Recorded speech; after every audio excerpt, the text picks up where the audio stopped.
Chapter 3, Unit 3, Claim Development. 3.1 Understand Complexity in Arguments. What complexity really means on the AP exam? Here's a question for you. Have you ever been in an argument with someone and in the middle of it you thought, you know what, they actually have a point? That moment of intellectual honesty, where you hold two competing ideas in your head at the same time without your brain exploding, is exactly what the College Board means when it talks about complexity in arguments. And it turns out that uncomfortable, nuanced feeling is one of the most important things you can master for this exam. The AP English Language and Composition exam doesn't reward students who think in black and white. It rewards students who can operate in the full spectrum of gray complexity. As College Board defines it, is the ability to acknowledge and engage with the tensions, contradictions, counterarguments, limitations, and implications embedded in any argument. A complex thinker doesn't just say, here's my claim, they say, here's my claim, here's where it gets complicated, and here's why it still holds up anyway. That's a fundamentally different intellectual move, and it's the one that separates a score of 3 from a score of 5. The 4 dimensions of complexity you must know. Think of complexity as having 4 main flavors, all of which you'll encounter in both the multiple choice and free response sections. The first is acknowledging counterarguments and concessions. Imagine you're arguing that social media is harmful to teenagers' mental health. A simple argument just piles on evidence. A complex argument says, yes, social media can facilitate connection and community, and that benefit is real, but the harms to self-image and sleep still outweigh it. That pivot, the yes but, is a concession, and it actually strengthens your argument rather than weakening it, because it shows you've considered the opposition and still found your position more defensible. The second dimension is identifying tensions and contradictions within the argument itself. Sometimes a source you're analyzing is arguing 2 things that pull against each other. A politician might argue simultaneously for individual freedoms and for government intervention in certain industries. A complex reader notices that tension and names it. On the FRQ, naming that tension and explaining its effect on the argument's logic is exactly what earns you points in the sophistication row of the rubric. The third is exploring implications and limitations. Every argument, no matter how airtight, has a boundary where it starts to break down or opens up new questions. A good argument about raising the minimum wage might be entirely convincing, until you ask, but what happens in rural economies with different cost of living structures? That's an implication. Asking where does this argument lead and does it hold up under different conditions is complexity thinking in action. The 4th dimension is understanding multiple perspectives simultaneously. This goes beyond counterarguments. It means genuinely inhabiting a different worldview, economically, culturally, historically, and explaining why a reasonable person operating from that worldview might reach a different conclusion. This is especially critical in argument FRQs, where the most sophisticated essays don't just defeat other perspectives, they treat those perspectives with intellectual seriousness before ultimately defending their own claim. The sophistication point on the FRQ rubric. Let's talk about the scoring rubric directly, because this is where complexity shows up most explicitly. The AP Lang FRQ rubric awards up to 6 points for a synthesis, rhetorical analysis, or argument essay, and tucked at the top is a single, somewhat elusive point called the sophistication point. College Board is very clear that this point cannot be earned by simply mentioning a counterargument in passing. They explicitly warn against merely acknowledging a counterargument as insufficient. What they want instead is genuine engagement with complexity, a moment in your essay where you wrestle with an idea, complicate it, and emerge with a more nuanced understanding than you started with. The sophistication point is also earned by situating your argument in a broader context, historical, cultural, or disciplinary. If you're writing about climate policy and you briefly note how the debate looks fundamentally different in developing nations than in wealthy ones, you've demonstrated that kind of contextual thinking. Think of it as zooming out. You've made your argument, now show that you understand where it lives in the larger world of ideas. A common trap students fall into is saving complexity for the conclusion, basically tacking on a paragraph that says, "Of course, There are other perspectives. That's the rhetorical equivalent of putting parsley on a plate and calling it a salad. Complexity needs to be integrated into the argument, appearing in how you set up your claim, how you handle your evidence, and how you transition between ideas. Complexity in the multiple choice section. In the MCQ section, complexity shows up in reading comprehension questions that ask you to identify an author's rhetorical purpose when they concede a point, or when they present two competing values in tension. Watch for questions that ask something like, the author's qualification in paragraph 4 primarily serves to.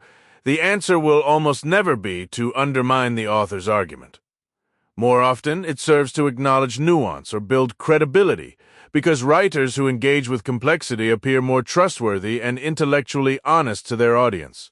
A common wrong answer on these questions tries to trick you into thinking that any concession weakens the argument. Resist that instinct. Concessions, when handled well, do the opposite. Also watch for questions about the relationship between two passages, especially in the paired passage sets. College Board loves to pair two texts that argue about the same topic from legitimately different but defensible positions, then ask you to identify a point of tension or agreement. The ability to hold both arguments in your head and see where they converge or diverge is, you guessed it, complexity thinking. Connecting to the broader course. This concept threads through every single unit of AP Lang. In Unit 1 and 2, when you learn to analyze rhetoric, you're essentially asking, what complexities is this author navigating? In Unit 4 and 5, when you study evidence and line of reasoning, you're learning to build claims that can survive the pressure of complexity, claims that don't shatter when challenged. And in Unit 6 and 7, when you write your own arguments, complexity is what elevates your writing from competent to genuinely persuasive. Every AP Lang skill is, in some sense, a complexity skill. The takeaway here is this. Smart arguments aren't simple arguments. They're arguments that have looked difficulty in the eye and still found something worth defending. That intellectual courage is exactly what complexity requires and exactly what the exam is testing. Now that you understand how complexity functions within individual arguments, let's move forward to explore how writers structure those arguments from the ground up, beginning with how claims are developed, qualified, and refined throughout a piece of writing. 3.2 Understand how evidence supports claims. The foundation, what evidence actually does. Let's start with a thought experiment. Imagine you tell a friend, this restaurant is the best in the city. Your friend looks at you and says, okay, but why? That why and everything you say next is the entire universe of what we're talking about today, because a claim without evidence isn't an argument, it's an opinion. And on the AP Language exam, the difference between those two things is the difference between a 3 and a 5. Evidence is the material a writer uses to support, develop, and complicate their claims. But here's what students miss all the time. Evidence doesn't just prove a claim, it earns the claim the right to be taken seriously. The College Board is very precise about this. They want you to understand that evidence functions in an argument, not just exists in one. A quote dropped into a paragraph without explanation is a decoration evidence that's been integrated, interpreted, and connected back to the claim. That's an argument. Types of evidence you must know. The AP exam expects you to recognize and discuss several distinct categories of evidence. The first is anecdotal evidence, a specific story or personal experience. Think of a writer opening an essay about economic inequality by describing a single mother working 3 jobs. That story is anecdotal. It's vivid and emotionally resonant, but it represents one case. Anecdotal evidence is powerful for establishing ethos and pathos, but a sophisticated writer knows it can't carry the logical weight of a claim about systemic issues alone. Then there's data and statistics, the numbers. A writer citing that 43% of American workers earn less than $15 an hour is using quantitative evidence. This appeals primarily to logos and carries significant credibility when sourced well. On the MCQ section, you'll be asked to evaluate whether a statistic actually supports the specific claim being made. And this is where students get tricked.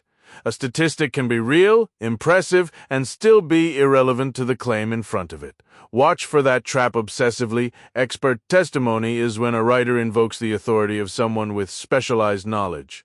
According to Dr. Susan Song, a cardiologist at Johns Hopkins, is a classic form. This evidence works by lending credibility. It's primarily an ethos move, though it can also build logos if the expert is providing analytical conclusions. The exam will sometimes present expert testimony and ask whether it constitutes sufficient evidence, and the answer often hinges on whether the expertise is actually relevant to the claim being made. A cardiologist vouching for climate data isn't the same as a climate scientist doing so. Examples and illustrations are concrete instances of a general principle. They're not stories exactly. They're cases that demonstrate a pattern. A writer arguing that social media distorts reality might point to specific documented cases of viral misinformation. These examples work by making an abstract claim visible and tangible. The evidence-claim relationship, this is what the exam actually tests. Here's where we get into the heart of this section, and I want you to lean in, because this is the concept that separates students who score well from those who don't. The AP language exam, both MCQ and FRQ, constantly asks you to analyze the relationship between evidence and claims. Not just what is the evidence, but how does this evidence function? Think of it as a bridge. The claim is one side of a river. The evidence is the other side, but a bridge needs structure. You can't just lay a board across and hope. The structure in an argument is the reasoning that connects the evidence back to the claim. College Board sometimes calls this the line of reasoning. When evidence is well deployed, the writer makes this connection explicit and logical. When evidence is poorly used, there's a gap, what we sometimes call a logical leap, where the reader is expected to just trust that the evidence means what the writer says it means. On the FRQ, specifically the argument essay and the synthesis essay, you are being scored on exactly this. Can you not only use evidence, but can you explain why your evidence means what you say it means? This is the commentary, the analysis, the so what rubric readers are trained to look for this.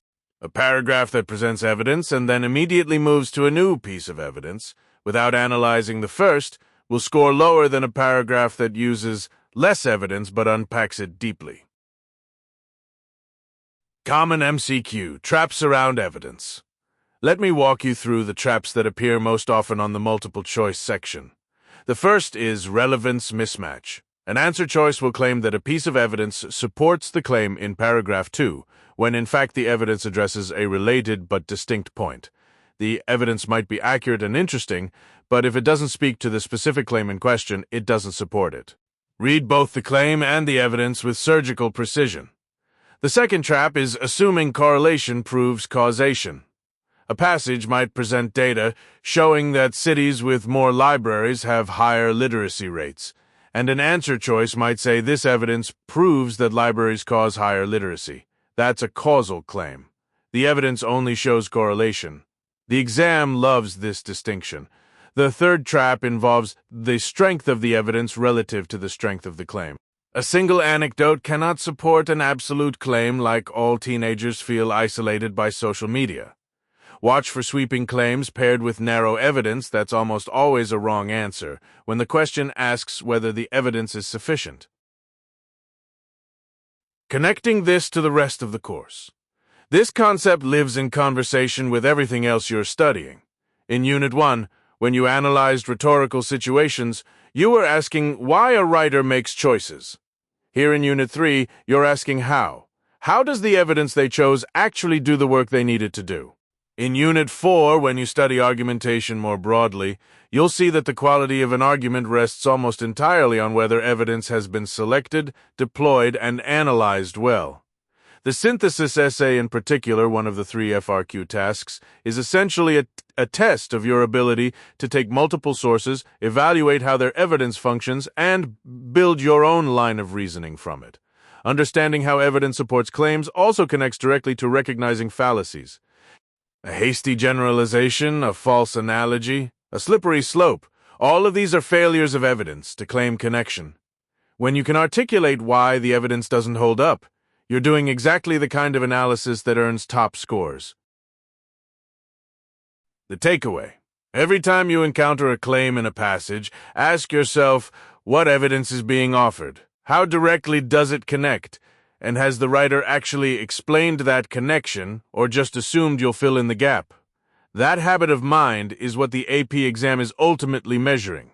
In the next section, we're going to go even deeper and look at how writers build and develop entire lines of reasoning, which means understanding not just a single evidence-to-claim relationship, but how multiple pieces of evidence work together to construct a sustained, layered argument.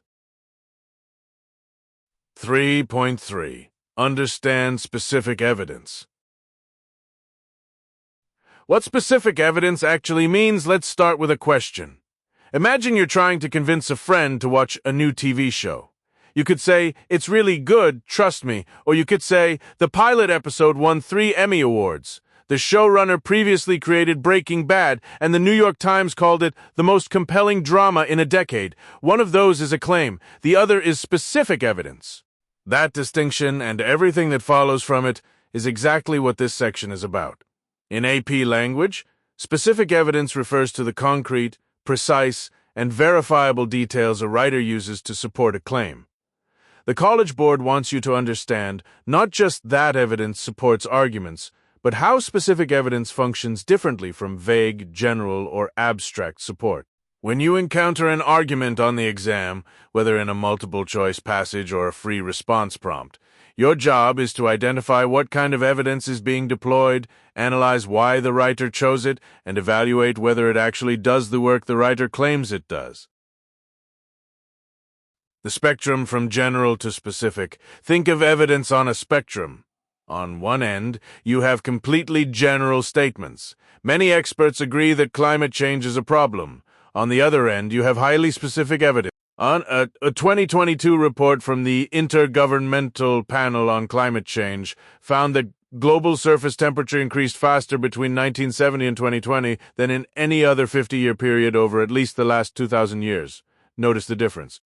The specific version gives you a source, a date, a precise time frame, and a comparative claim grounded in measurable data. It leaves far less room for doubt because there is far less wiggle room. The AP exam will ask you to recognize this spectrum in action. Passages will sometimes present what looks like specific evidence but is actually still quite vague. A named expert quoted without context, a statistic without a source, or an anecdote presented as if it represents a universal truth. Your critical reading skills need to catch these distinctions. Types of specific evidence. The College Board recognizes several categories of evidence that you need to identify and evaluate. The first is data and statistics, numerical information drawn from studies, surveys, experiments, or official records. When a writer cites that the poverty rate among children under 5 in rural counties fell by 4.2 percentage points between 2015 and 2020, that specificity does rhetorical work. It signals credibility, precision, and research. On the MCQ, watch for questions that ask why a writer chose to include a particular statistic rather than a more general claim. The second category is expert testimony, direct quotations or close paraphrases from credentialed authorities in a relevant field. The key word here is relevant. A common MCQ trap involves a writer citing an expert who is credentialed, but outside their field of expertise, a Nobel Prize-winning chemist opining on immigration policy, for example. That's technically expert testimony, but its specificity is undermined by the mismatch between credential and claim. The College Board loves to test this edge case, so train yourself to ask, is this person an expert in this specific domain? The third category is anecdote and narrative evidence, the personal story, the case study, the vivid singular example. Think of the journalist who opens an article about food insecurity, not with a statistic, but with a detailed portrait of a single mother stretching 3 cans of soup across a week.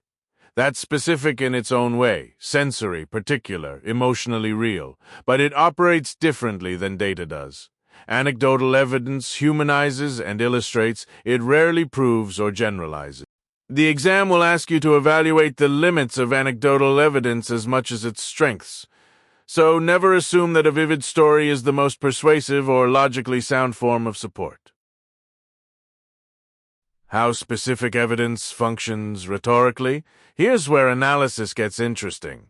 The AP exam doesn't just want you to identify that a writer used a statistic, it wants you to explain why that choice matters. Specific evidence builds ethos because it signals that the writer has done research and isn't making things up. It builds logos because precise data is harder to dismiss than vague assertion.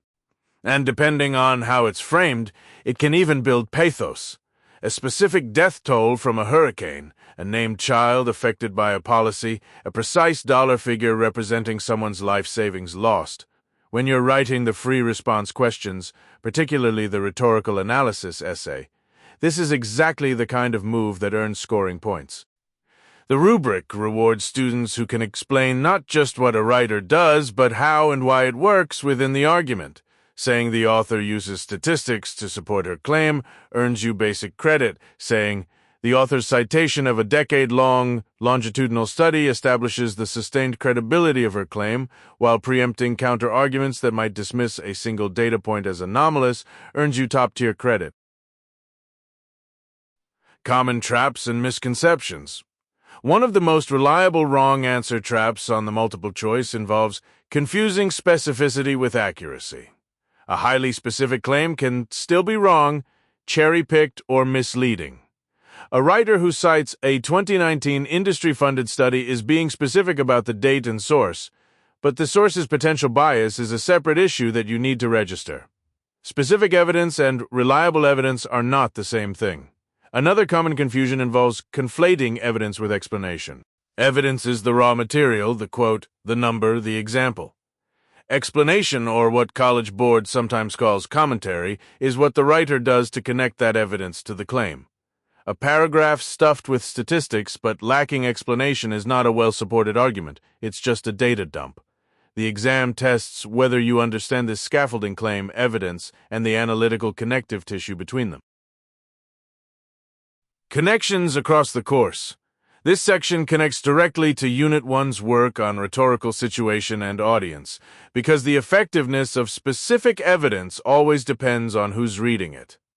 A scientific audience expects peer-reviewed data. A general readership may respond more to narrative.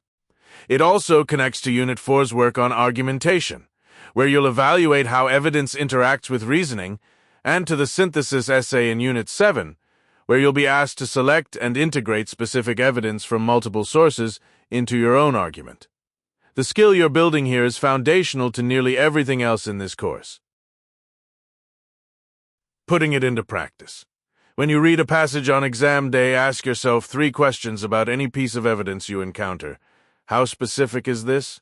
What type of evidence is it? And is it actually doing the argumentative work the writer claims? Those 3 questions will unlock your analytical thinking every time.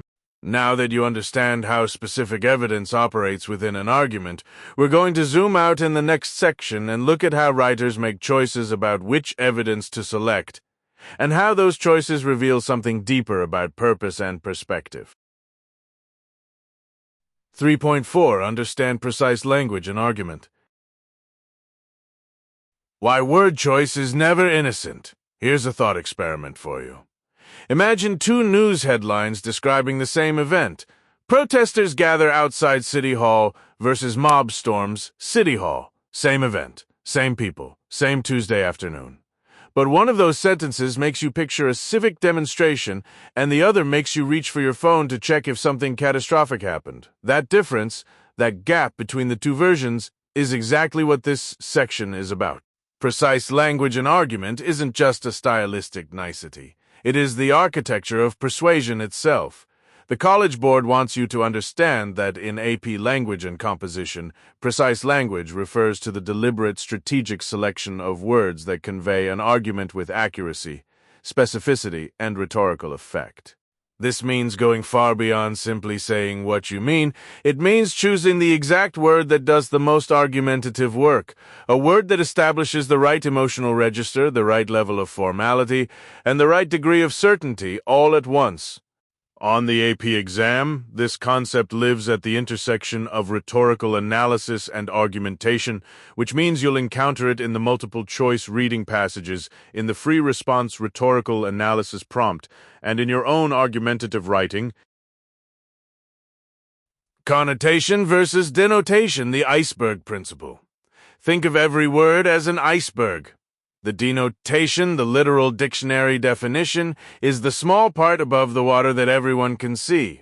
The connotation, the emotional associations, cultural weight, and implied meaning is the enormous mass lurking underneath.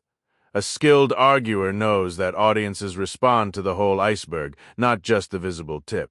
Consider the words slim, thin, slender, and scrawny. Technically, they all describe the same physical characteristic, but tell someone they look slender versus scrawny, and you'll discover connotation in a hurry. AP exam writers love to test whether you can identify when an author has chosen a word specifically for its connotative weight rather than its denotative accuracy. When you see a rhetorical analysis question asking why an author used a particular word or phrase, your answer should almost always address both layers of the iceberg. The common trap on the MCQ section is selecting an answer that correctly describes denotation but ignores connotation entirely, and that partial answer will cost you the point. Absolute language versus qualified language, knowing when to hedge. Here's where AP language connects directly to the logic of argument and to your own FRQ writing.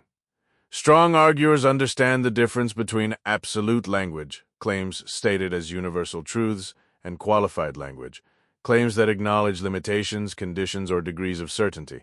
Words like always, never, every, and all are absolute. Words like often, tends to, in many cases frequently, and may are qualifiers. This isn't about weakness.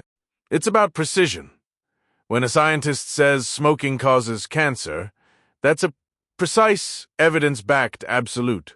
When a social commentator says social media may contribute to increased anxiety in adolescents, the qualifier may contribute to isn't timid, it's honest, because the causal chain is genuinely complex.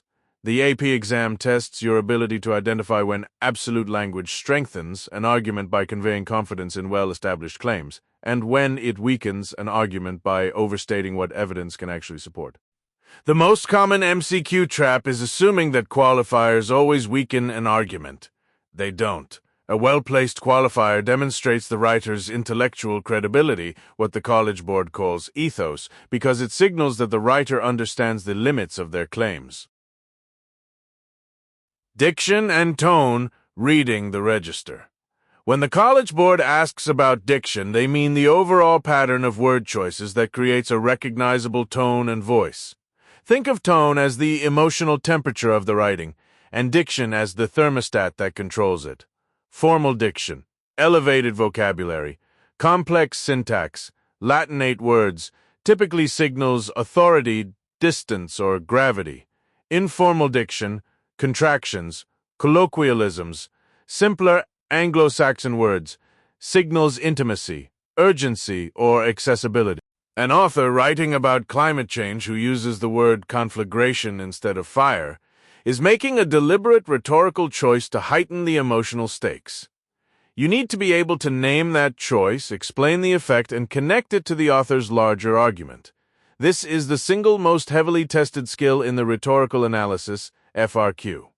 The scoring rubric awards points specifically for identifying a stylistic choice, explaining how it functions in context, and connecting it to the author's purpose or thesis.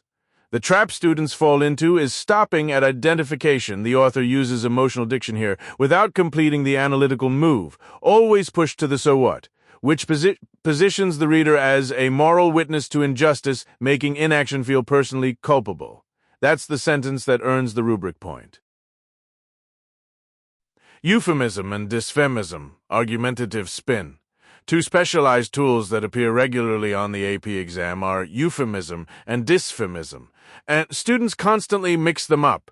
A euphemism replaces a harsh or uncomfortable term with a softer, more palatable one, calling death, passing away, or calling a layoff right-sizing.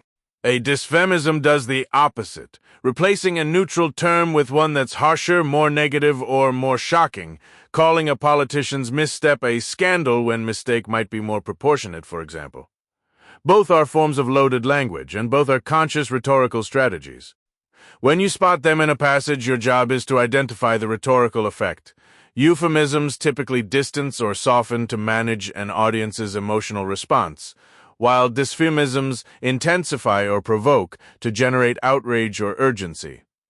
Arguments that rely heavily on one or the other are often doing work they don't want you to notice, which is precisely why the AP exam asks you to notice it.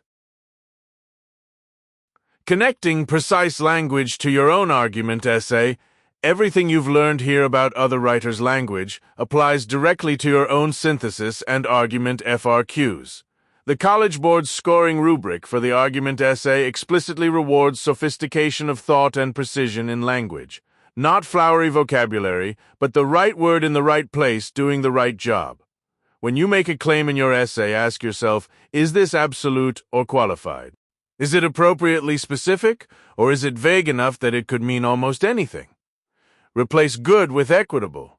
Replace bad effects with long-term economic disruption.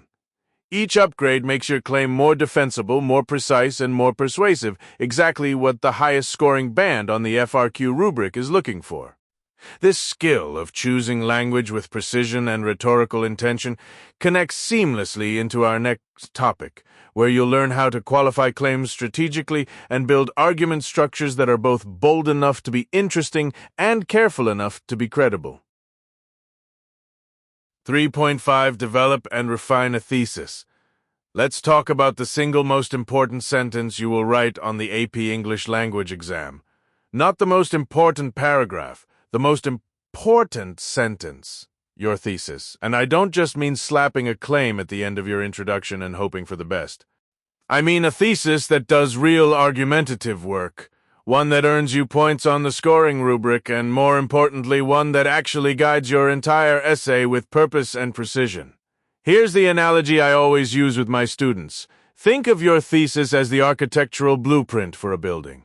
Before a single brick gets laid, the blueprint tells every worker what they're building, why it's built that way, and how all the pieces fit together.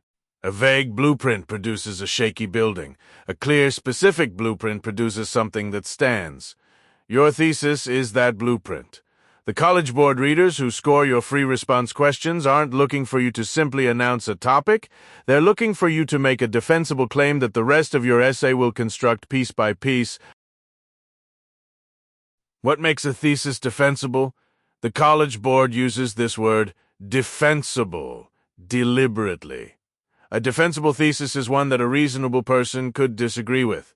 That's actually a gift, not a burden, because it means your thesis has teeth. Compare these two statements. Climate change is a complex issue versus, although economic concerns make fossil fuel reform difficult, the long-term environmental costs of inaction make aggressive climate policy a moral and practical necessity. The first is a fact nobody would argue with. The second is a position that requires evidence, reasoning, and rhetorical skill to support. That second one is defensible. That second one earns points. Here's where many students fall into the most common MCQ and FRQ trap, confusing a thesis with a topic statement. A topic statement tells the reader what the essay is about. A thesis tells the reader what the essay argues. If you can imagine a reader nodding along without any resistance, yeah, sure, that's true. You probably have a topic statement dressed up in thesis clothing. Push yourself to ask, would a thoughtful, reasonable person push back on this? If yes, you're on the right track. The components of a scorable thesis. For the AP Lang exam specifically, your thesis must do 3 things to earn its point on the rubric. First, it must make a claim, a direct assertion about the topic or prompt.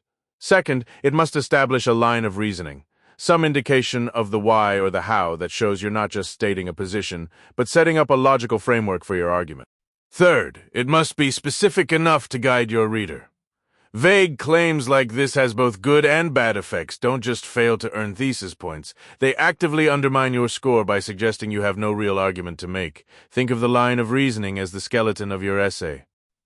When your thesis includes even a brief structural preview of your reasoning, not a mechanical first, second, third list, but a genuine logical connection between your claim and why it's true, you're signaling to the reader that you know where you're going.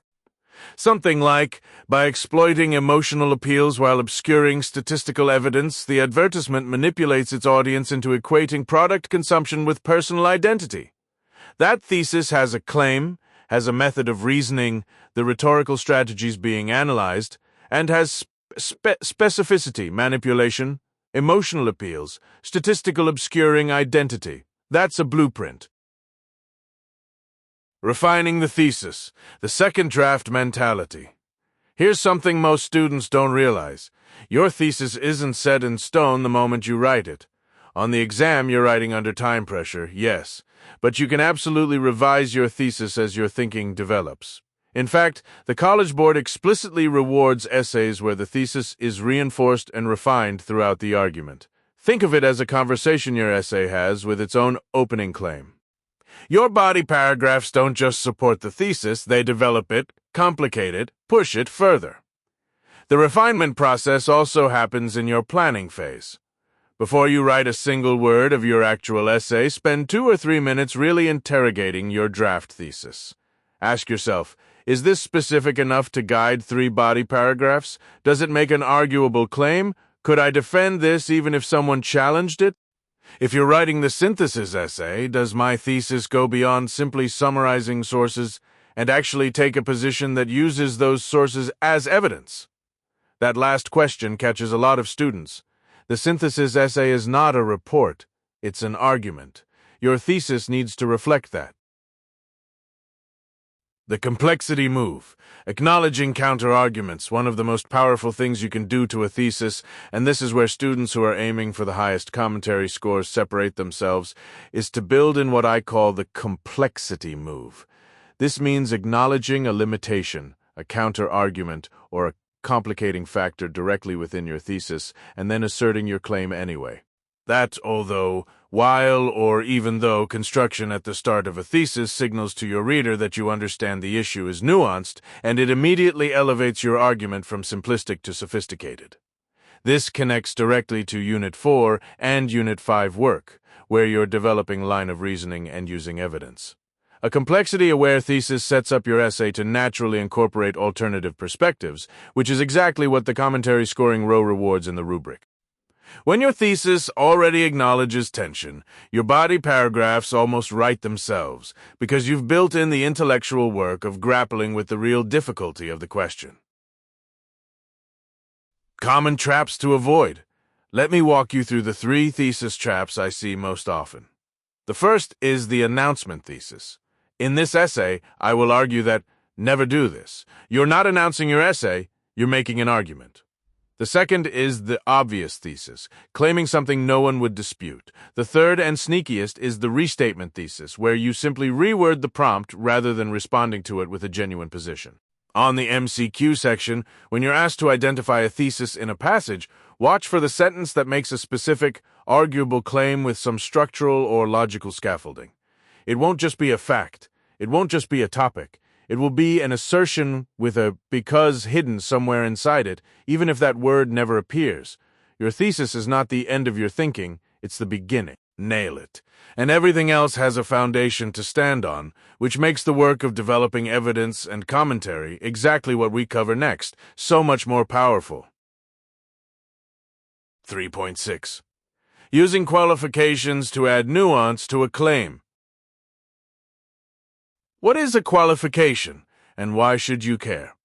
Let's start with a scenario you've probably lived through. You're sitting at dinner and someone says, "Teenagers never listen." And you think, wait, that's not entirely true, is it? You listen sometimes, maybe not when your parents are explaining why you need to be home by 10, but still, that instinct you just had, that's the beginning of sophisticated rhetorical thinking. You just identified a claim that needed a qualification. In AP English language, a qualification is a word, phrase, clause, or entire statement that a writer uses to limit, modify, or condition a claim so that it more accurately reflects the complexity of reality. Think of a qualification as a rhetorical safety net. It catches the exceptions, the edge cases, the well, it depends situations that a bold, sweeping claim would otherwise ignore. When a writer qualifies a claim, they're not backing down. They're actually strengthening their argument by showing they've thought it through carefully. The College Board wants you to understand qualifications on 3 levels: recognizing them in passages for multiple choice, analyzing their rhetorical effect for the rhetorical analysis FRQ, and deploying them skillfully in your own writing for the argument FRQ. All 3 demand both conceptual clarity and technical precision, so let's build both. The language of qualification. Qualifications have a vocabulary and you need to know it cold. The most common qualifiers are modal verbs and hedging adverbs: might, may, could, should, often, sometimes, generally, typically, in many cases under certain circumstances. For the most part, to some extent, largely, arguably. These are the rhetorical dimmer switches of argument. They let a writer turn down the brightness of a claim without shutting the lights off entirely. Then there are conditional qualifications, usually introduced by if, unless, provided that, assuming, when, wherever, as long as these say, my claim holds, but only under these specific conditions. A scientist saying exercise reduces the risk of heart disease is making a bold claim. A scientist saying regular aerobic exercise generally reduces the risk of heart disease in otherwise healthy adults who are not already managing acute cardiac conditions is making a qualified claim, and honestly a more credible one. You should also know about concessive qualifications, often introduced by although, while, even though, despite, admittedly granted, of course, certainly. These are particularly powerful because a writer is briefly acknowledging the opposition before reasserting their own claim. It's the rhetorical equivalent of saying, I hear you, and here's why I still disagree. When you spot this move in a passage, that's a writer demonstrating intellectual honesty, which tends to make audiences more persuaded, not less. Why qualifications make arguments stronger, not weaker. Here's the trap that trips up so many students on the FRQ. They assume that qualifying a claim is a sign of weakness, a hedge, and I'm not sure wrong. In skilled rhetoric, qualifications are a trust-building mechanism. When you acknowledge the limits of your argument, readers are far more likely to believe you about the parts where you don't hedge. Think about it like a doctor's appointment. You trust a doctor who says this medication works very well for most patients, though I should mention it can interact poorly with certain blood thinners, so we'll need to check your full medication list first. You'd be suspicious of a doctor who said this medication always works perfectly for everyone, no exceptions. Absolute claims in a complicated world signal either ignorance or dishonesty. Qualified claims signal expertise. The College Board specifically rewards this understanding in the argument FRQ rubric. Under the sophistication point, that elusive 4th point in the argument essay, one of the pathways is demonstrating a nuanced understanding of the complexity of the issue. Qualifications are one of the primary rhetorical tools for earning that point. When scorers see a student who strategically hedges, who concedes a counter-argument before pivoting back to their thesis, who uses language like, while this is largely true in urban contexts, rural communities may experience this differently. That's the sophisticated argumentation the rubric is hunting for. Qualifications in action, reading them on the exam. In multiple-choice passages, qualifications most often appear in arguments where the author is dealing with a genuinely contested topic, policy debates, ethical questions, empirical claims with incomplete data. A question might ask you to identify the purpose of a particular qualified phrase. Your job is to articulate the rhetorical function. Does it limit the scope of the claim? Does it acknowledge a counter-argument? Does it increase the writer's credibility? Does it protect the argument from easy refutation? The most common wrong answer trap in these MCQs is choosing an answer that says the qualification undermines or contradicts the author's argument. It almost never does. A qualification shapes and refines a claim. It doesn't destroy it. If you see answer choices like the author undermines their own credibility by admitting doubt, be very suspicious. The test is checking whether you understand that nuance is a feature, not a bug. Another trap: confusing a qualification with a concession that is never returned to. A true concessive qualification looks like Admittedly, social media can be a valuable tool for civic organizing. However, its documented effects on adolescent mental health demand that we scrutinize its role in schools. The concession is there, but the author pivots back. If a writer makes a concession and just stops, that's more likely a structural flaw than a rhetorical strategy. The exam will test whether you can tell the difference. Connecting this to the broader course. Qualifications don't live in isolation. They're deeply connected to several other units. In Unit 4, when you study line of reasoning and evidence, you'll see that qualifications often serve as the transitional tissue between a claim and its supporting evidence, signaling to the reader exactly how much weight to give what follows. In Unit 5, on counter-arguments and refutation, you'll discover that concessive qualifications are essentially the first move of the concession-refutation pattern. And in Unit 6, on style and tone, word choice in qualifiers contributes enormously to the overall register and voice a writer projects. A heavily qualified argument reads as careful and scholarly. A barely qualified argument reads as bold and polemical, for better or worse. When you're writing your argument essay, challenge yourself to build one or two qualifications deliberately into your thesis or topic sentences. Don't just say, social media harms democracy.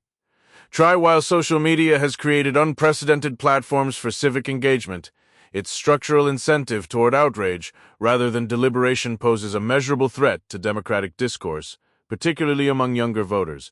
That's not weaker, that's scoring range stronger. A quick mental check before you move on.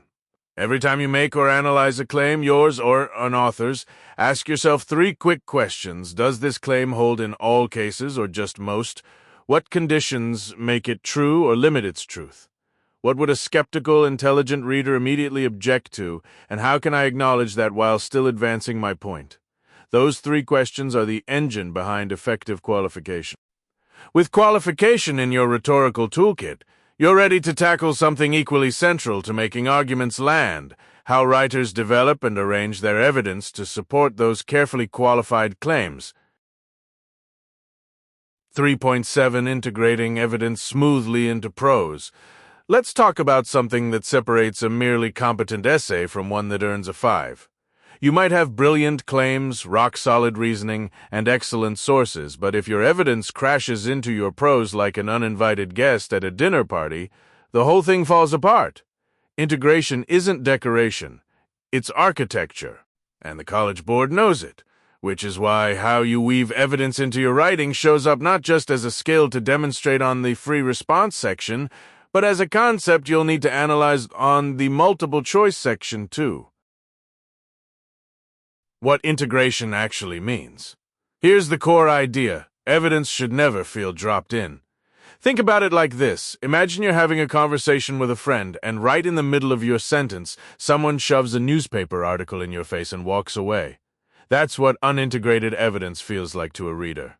The College Board expects you to understand that evidence exists in a relationship with the claims it supports, and your job as a writer, and as a reader analyzing rhetoric, is to manage that relationship gracefully. The AP exam uses the phrase integrating evidence to mean the full process of selecting relevant evidence, framing it for the reader, presenting it, whether quoted, paraphrased, or summarized, and then explaining its significance. Every single one of those steps matters. Skipping any one of them is where student essays fall apart, and it's also where MCQ passage analysis questions love to trip you up. The 3 modes of presenting evidence. You have 3 tools for presenting source material: direct quotation, paraphrase, and summary.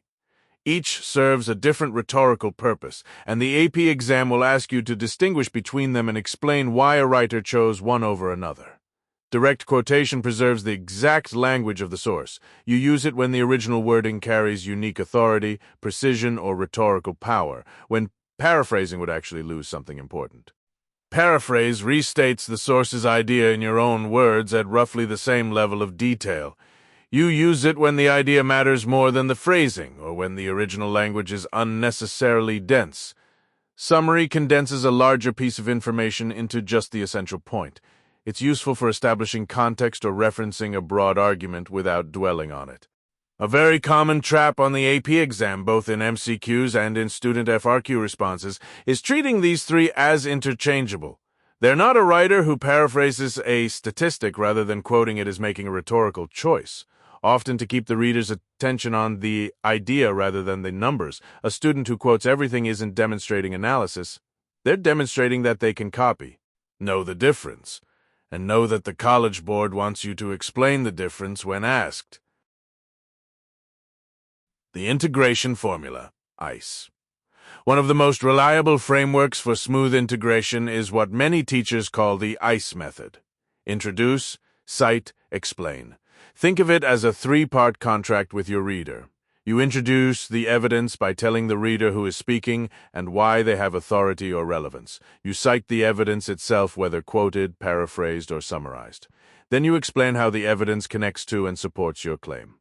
The introduction step is where student writers most often stumble, dropping a quote cold. Beginning a sentence with a quotation mark and nothing else is what the College Board calls a dropped quotation, and it's a genuine scoring liability on the FRQ. Even a brief signal phrase like, as environmental scientist Jane Lubchenco argues, or a 2019 study in the New England Journal of Medicine found, does enormous work. It establishes credibility, orients the reader, and creates a seamless grammatical transition into the evidence itself. The explanation step, sometimes called the analysis or commentary, is equally critical and equally neglected. This is where you tell the reader why the evidence matters, not just what it says, but what it does for your argument. Think of the evidence as a piece of lumber and the explanation as the nail that fastens it to your structure. Without that nail, the board just leans there, not actually holding anything up. Attribution, framing, and the rhetorical effect.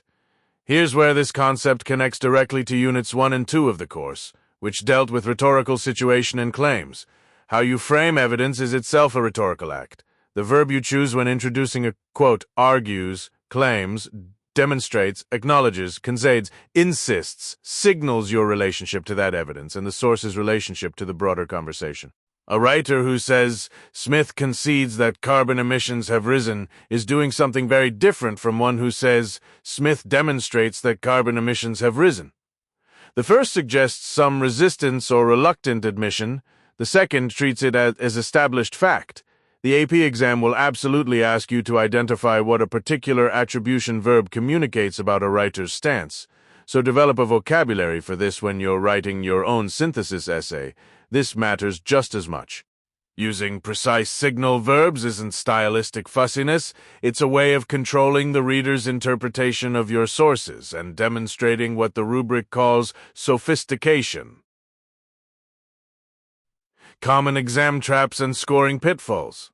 The most common MCQ trap around this concept is asking you to identify why an author chose to paraphrase rather than quote directly or vice versa. Students often guess the wrong answer because they assume quoting is always stronger. It isn't. Sometimes paraphrase is stronger because it allows the writer to emphasize a specific aspect of the original idea or to fit it grammatically into the flow of the argument without interrupting the reader. On the FRQ side, the evidence and commentary rows of the scoring rubric are where points are won and lost. Providing evidence earns you something. But earning the higher commentary score requires you to explain how that evidence specifically supports your line of reasoning, not just restate it in different words. Restating is not explaining. The College Board calls this distinction out explicitly, and it shows up every single year. One more trap, overquoting. Students who fill their essays with long block quotations and minimal explanation are actually demonstrating a weaker command of rhetoric, not a stronger one. The synthesis essay in particular rewards writers who can deploy evidence efficiently and then spend their word count on analysis. Connecting it all together. This skill doesn't live in isolation. The way you integrate evidence is deeply tied to how you develop claims, Unit 3, how you understand a writer's rhetorical choices, Unit 1, and how you engage with multiple perspectives, Unit 4 on argument. Every time you encounter a complex argument in a source text or in your own writing, integration is the mechanism that holds the whole thing together. As you move into the next section, we'll build on this foundation by looking at how writers go beyond simply supporting claims to actually complicating them, which is where truly sophisticated argumentation begins. 3.8 Commentary and Analysis versus Summary. Let's talk about one of the most important distinctions you'll ever make in AP Lang, and honestly, one of the most important distinctions you'll make in any writing class for the rest of your academic life. The difference between summary and analysis is the difference between a student who earns a 3 and a student who earns a 5. It sounds dramatic, but once you understand what the College Board is actually looking for, you'll see exactly why this matters so much. What summary actually is? Think about the last time a friend asked you what a movie was about. You probably said something like, it's about this guy who gets stranded on Mars and has to figure out how to survive using science. That's summary. You're retelling what happened, you're describing the content of the thing. Summary answers the question, what? What does the text say? What happens? What is the author's main point in the most literal sense? Summary is not bad. It's actually essential. You need to demonstrate to a reader that you understand what a text says before you can say anything meaningful about it. The problem, and this is where so many AP students lose points, is when summary becomes a substitute for analysis rather than a foundation for it. If your essay is mostly describing what the author said, you're not writing an argument, you're writing a book report. What analysis and commentary actually are, here's where it gets interesting. Analysis and commentary answer different questions than summary does. Analysis asks how and why. How does the author construct this argument? Why does this rhetorical choice produce this effect? What does this specific piece of evidence actually prove? And how does it connect back to the claim you're making? Imagine you're reading an op-ed about climate change. A summary move would be, the author cites a study showing that global temperatures have risen 2 degrees. That's just reporting what's there. An analytical move sounds completely different. By opening with peer-reviewed data rather than anecdote, the author establishes scientific credibility before the audience has a chance to dismiss the argument as emotional or politically motivated, which is a strategic choice given the skeptical readership of that publication. Do you feel the difference? The second version is doing intellectual work. It's making an interpretive claim about why the choice exists and what effect it creates. Commentary, which on the AP exam is often the connective tissue between your evidence and your claim, is your explanation of how the evidence supports your argument. Think of it this way. Evidence is like a witness in a courtroom, and commentary is your closing argument explaining why that witness matters. A lawyer who just points at the witness and sits down is not going to win the case. You have to explain the significance. You have to make the connection explicit and precise. The formula you need to internalize. Here's a framework that works beautifully for APFRQ responses. Claim, evidence, commentary, connection back to the larger argument. Some teachers call this CEI, claim, evidence, interpretation, or a variation on it, but the College Board's scoring rubrics are consistently looking for this architecture. Your commentary should be at least as long as your evidence quotation, and in stronger essays, considerably longer. If you quote 2 sentences and offer 1 sentence of commentary, you're almost certainly summarizing rather than analyzing. A quick diagnostic you can run on your own writing. Read your commentary sentences and ask, could someone figure out what this text says just from reading my commentary? If the answer is yes, you're probably summarizing. Real commentary makes claims about function, effect, purpose, and significance that only make sense in the context of your argument, not in isolation. The trap the AP exam sets for you. The most common error on both the synthesis essay and the rhetorical analysis essay is what teachers sometimes call hit-and-run evidence usage. You drop in a quote or a paraphrase, you briefly mention what it says, and then you move on to the next piece of evidence. The AP rubric specifically rewards essays that demonstrate sophistication and complexity, and those qualities require you to slow down and dig into your evidence rather than cataloging it. On multiple-choice questions, you'll often see answer choices that look like this. One answer accurately describes what the author says, and another answer describes what the author's choice accomplishes or implies. Students frequently choose the descriptive answer because it feels safer and more concrete. But the question almost always rewards the analytical answer, the one that identifies effect, purpose, or function rather than just content. How this connects to the rest of the course. This skill connects to essentially everything else in AP Lang.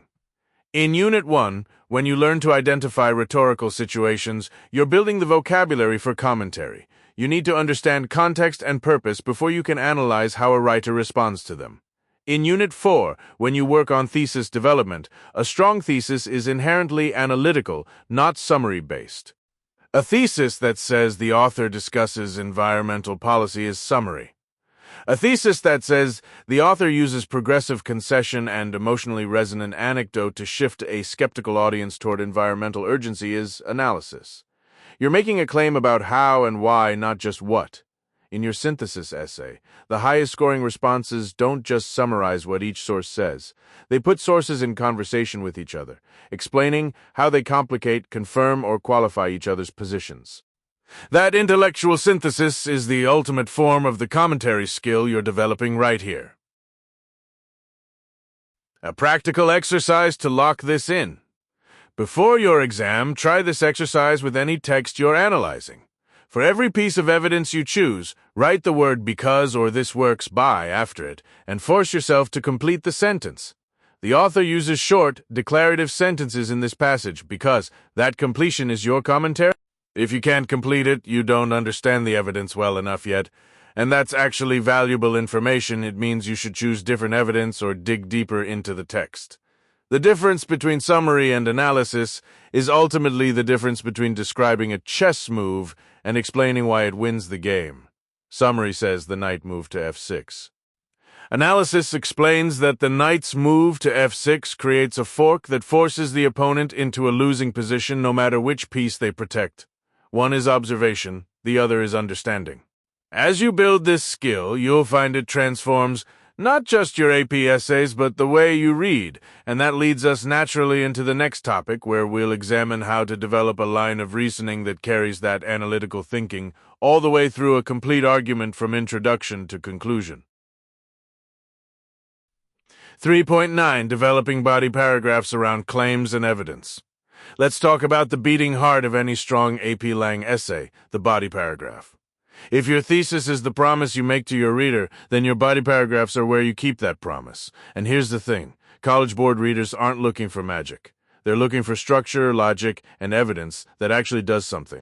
So let's break down exactly how to build a body paragraph that earns you points on exam day.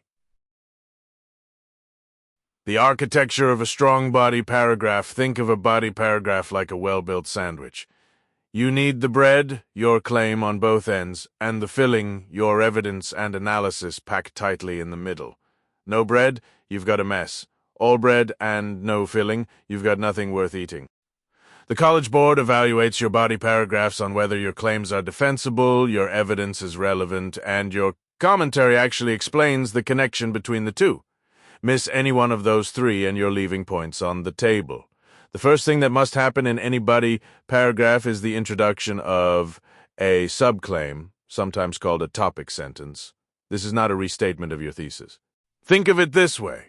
Your thesis is the headline of the newspaper, and each subclaim is a different article that proves the headline is true. Your subclaim should be specific, arguable, and directly tied to the overall argument of your essay. If you could place that topic sentence in any essay about anything, it's too vague. The AP exam rewards precision. Sharpen it. Selecting and introducing evidence. Once you've stated your subclaim, you need evidence, and this is where a lot of students stumble. Evidence in AP Lang comes in several forms: direct quotation, paraphrase, summary, data, or specific examples from the provided sources. On the synthesis essay, you're drawing from the provided sources. On the rhetorical analysis essay, your evidence is specific rhetorical strategies, the author's diction, structure, appeals, or syntax. On the argument essay, you're often supplying your own evidence from history, science, literature, or personal experience. Here's the key principle the College Board emphasizes. Evidence must be specific. Vague gestures at many examples throughout history earn you nothing. A specific reference to the expansion of voting rights after the 19th Amendment, or the rhetorical effect of an author's use of anaphora in paragraph 3, that's what scores reward. When you introduce your evidence, you need what rhetoricians call a lead-in, or signal phrase. This isn't just a nicety, it tells your reader where the evidence is coming from and primes them to receive it. Something like in Source C, a 2019 Pew Research survey reveals, does two things simultaneously. It establishes credibility and it keeps your reader oriented. The commentary imperative. This is where essays are won and lost. Now here's where most students leave the most points behind.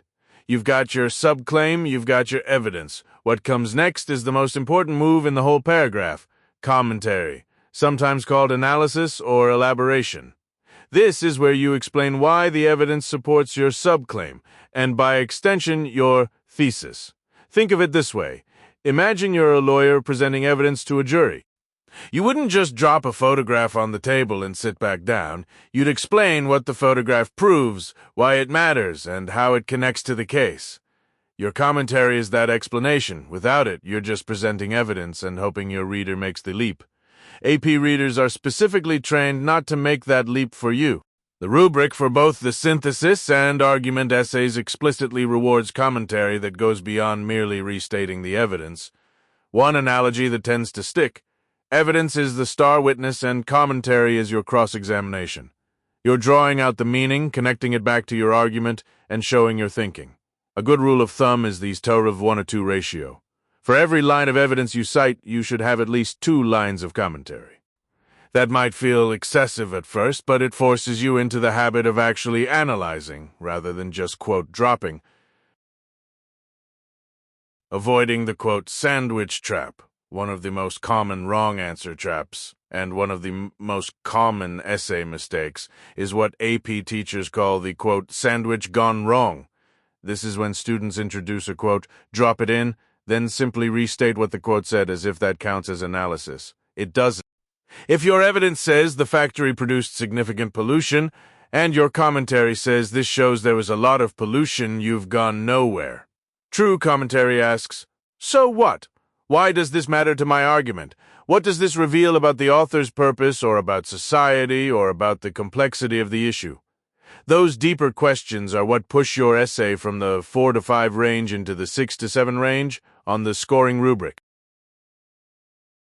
Closing the paragraph, the clincher. Strong body paragraphs end with a clincher, or closing sentence that ties the analysis back to the thesis. This is not a summary of what you just said. It's a pivot, a sentence that reminds the reader of the bigger argument while signaling that this particular line of reasoning is complete. Think of it as the last beat before the music changes to the next movement. It creates closure and forward momentum simultaneously. Connections to other units and the broader essay. Understanding body paragraph structure connects directly back to Unit 1 and Unit 2, where you learned about rhetoric and argumentation. The claim evidence commentary structure is the practical application of how logos functions in an argument. When you select evidence strategically, you're also practicing the rhetorical awareness covered in your rhetorical analysis work. And when you push yourself toward deeper commentary, you're engaging in the kind of sophisticated reasoning about complexity and nuance that Unit 4 and Unit 5 on thesis development and argument refinement build directly upon. On MCQs, watch out for questions that ask you to identify which option best supports a given claim. The trap answer usually provides evidence that's related to the topic but doesn't actually speak to the specific claim. Always ask yourself, does this evidence directly support this particular claim, or does it just belong in the same neighborhood? Mastering this paragraph structure is truly the engine of your entire AP Lang performance, and once you see how claims, evidence, and commentary work together, you'll be ready to explore how multiple body paragraphs work together to build a sophisticated, unified argument across a whole essay. 3.10 Acknowledging Complexity and Counter-Arguments. Let's talk about one of the most counterintuitive skills in all of AP Lang, the idea that a stronger argument is actually one that admits it might be wrong. I know, I know. That sounds backwards. You've probably spent years in school being told to make your case confidently, to pick a side and defend it. But here's the thing. The College Board isn't looking for a bulldog who refuses to let go. They're looking for a sophisticated thinker who can hold complexity in both hands at once. That's exactly what this section is about. What acknowledging complexity actually means. When the AP exam asks you to acknowledge complexity, it's asking you to demonstrate that you understand your argument doesn't exist in a vacuum. Every strong claim has tension around it, competing values, contradictory evidence, reasonable people who disagree. Acknowledging complexity means you see that tension and you address it honestly rather than pretending it doesn't exist. Think of it like being a good doctor. A bad doctor tells every patient, "You're fine, go home." A good doctor says, "Here's what I think is happening, but I want to rule out a few other possibilities, because the situation is more nuanced than it looks." The good doctor doesn't seem weaker for saying that. They seem smarter. That's exactly the effect acknowledging complexity has on your AP argument essay. On the exam, complexity shows up in two main forms, counterarguments and concessions. These are related but distinct, and mixing them up is one of the most common traps students fall into. Counter-arguments versus concessions know the difference. A counter-argument is an opposing claim, a position someone else might take that directly challenges your thesis. When you introduce a counter-argument, you're essentially saying, "Here's what the other side argues." The critical move that follows is the rebuttal. You then explain why that opposing view is flawed, incomplete, or ultimately less convincing than your own. A concession, on the other hand, is when you actually agree, at least partially, with the opposing view. You're saying, "Yes, the other side has a point here, and I acknowledge it." The key is that a concession doesn't abandon your thesis, it refines or limits it. After conceding a point, sophisticated writers then pivot back to show why their central argument still holds. Here's a concrete way to picture it. Imagine you're arguing that social media does more harm than good for teenagers. A counterargument might be, some researchers argue that social media keeps isolated teens connected to supportive communities. Your rebuttal. While this seems plausible on the surface, studies consistently show that online interactions rarely provide the depth of emotional support found in face-to-face relationships. You've acknowledged the opposing view and then knocked it down. A concession from the same argument might look like this. Admittedly, social media platforms have been instrumental in organizing youth activism and amplifying marginalized voices. Then the pivot. Nevertheless, these civic benefits, real as they are, cannot offset the documented increases in anxiety and depression linked to heavy social media use among adolescents.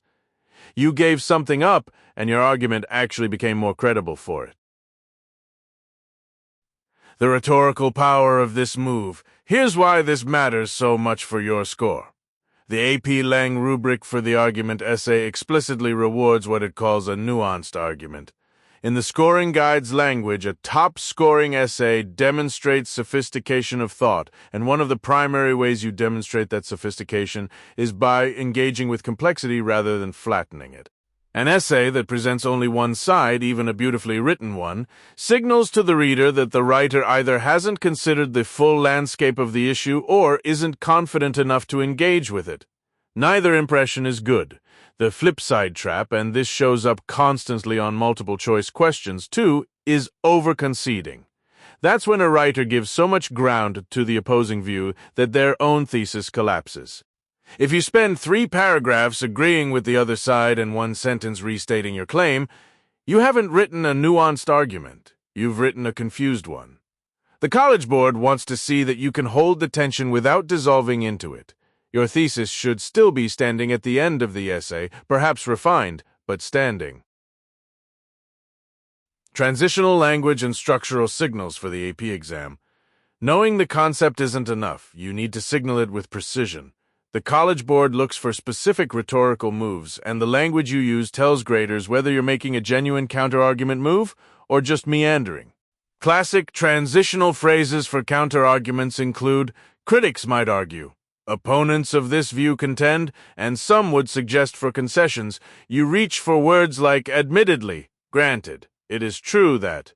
And while it is fair to say, the pivot back to your argument typically uses however, nevertheless, even so, or despite this, these aren't just filler phrases. They're rhetorical road signs that tell your reader and your grader exactly what kind of intellectual move you're making. Practice using them so they feel natural, because fumbling the transition makes the whole move land awkwardly. How this connects across units. This skill doesn't live in isolation. Acknowledging complexity is intimately tied to Unit 3's broader focus on claim development, but it also reaches backward into Unit 2's work on analyzing rhetoric and forward into Unit 4's synthesis skills. When you analyze how a professional author handles counterarguments in a rhetorical analysis essay, you're studying the same moves you'll need to execute in your own writing. Pay attention to how writers like Ta-Nehisi Coates, Joan Didion, or Malcolm Gladwell introduce opposing perspectives. They rarely dismiss them cheaply. They engage them carefully, and that engagement is part of what makes those writers so persuasive. On multiple-choice questions, you'll often be asked to identify the purpose of a particular passage or paragraph. A classic trap is when a paragraph that seems to weaken the author's argument is actually a concession that strengthens the overall rhetorical strategy. Don't let surface-level content fool you. Always ask yourself, what is this paragraph doing in the architecture of the argument? The mindset shift you need. The deepest thing I want you to take from this section is a mindset shift. Complexity isn't the enemy of a strong argument, it's the raw material of one. Real issues are messy. Real arguments involve trade-offs. The student who scores a 5 isn't the one who makes everything look simple. It's the one who makes navigating complexity look effortless. As we move into Section 3.11, you'll see how these skills in counter-argument and concession connect directly to the process of building a line of reasoning, because once you know how to handle opposition, you're ready to structure a complete multi-part argument from the ground up. 3.11. Synthesizing multiple sources to develop a claim. Let's talk about one of the most powerful skills you'll demonstrate on the AP Lang exam, and honestly, one of the most useful things you'll ever learn for college and beyond: synthesis. Think of it this way. Imagine you're planning a road trip and you've got 5 different friends giving you advice. One says take the highway, another says avoid tolls, a third has a killer playlist but warns about construction, and 2 of them actually agree on a rest stop in the middle. Your job isn't to just quote each friend in order. Your job is to drive the car to make a coherent decision that uses all that input purposefully. That's exactly what synthesis is in AP Lang. You are the driver, and your sources are your advisors. What synthesis actually means: the College Board defines synthesis as using multiple sources to support, complicate, or qualify a central argument. Notice those 3 possibilities. They're not interchangeable, and knowing the difference can make or break your score. A source that supports your claim provides evidence that directly backs your position. A source that complicates your claim introduces nuance, tension, or a dimension your argument needs to account for.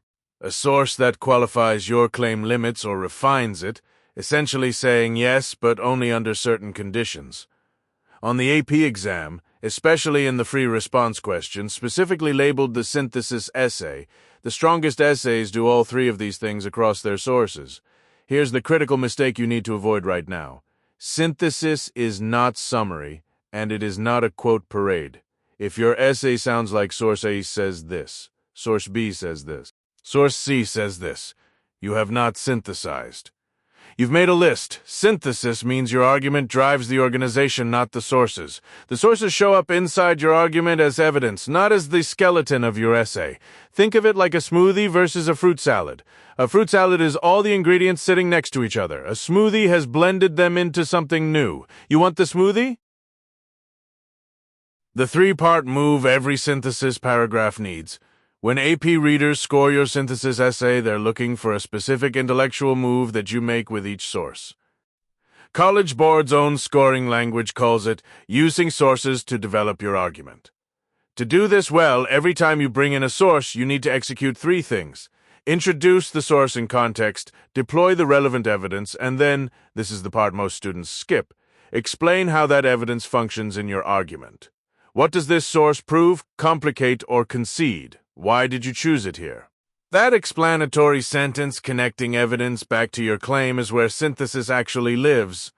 Readers call this "so what" analysis. Without it, you have evidence floating in space. Here's an analogy that might stick with you.